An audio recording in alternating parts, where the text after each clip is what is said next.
Hello hi welcome back to our channel. నేను ఈరోజు వచ్చేసి కోకోనట్ మిల్క్ తోటి సపోటా అండ్ బనానా జ్యూస్ అనేది చేస్తున్నానండి. ఒక కాయ తీసుకొని దాన్ని కొట్టుకొని ఇలా పీసులుగా నేను తీసుకుంటున్నాను. ఈజీగా రావాలంటే మనం మధ్యకి కట్ చేసేసుకొని చాలా ఈజీగా తీసుకోవచ్చండి కొబ్బరిని అనేది.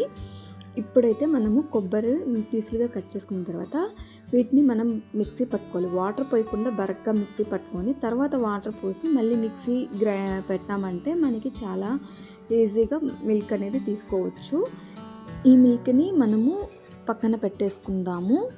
ఇప్పుడైతే మిక్సీ జార్ తీసేసుకొని సపోటాలు మనం తొక్క లేకుండా మనం లోపలిది గింజలు తీసేసి మనం మిక్సీలో వేసేసుకుందాం. పీసెస్గా కట్ చేసేసుకొని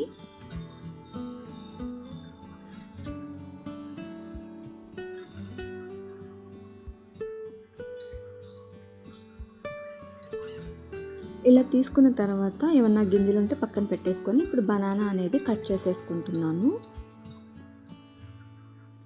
బనానా కట్ చేసుకున్న తర్వాత మనం మిల్క్ యాడ్ చేసుకోవాలి. అలాగే మనం తీసుకున్న వాటర్ ఉంటాయి కదా, కోకోనట్ వాటర్ కూడా యాడ్ చేసేసుకొని మిక్సీ పట్టేసుకొని ఇట్లా కొంచెం తురుము ఉంటుంది కదా, కొబ్బరి తురుము ఇలా వేసేసుకొని తాగితే మంచి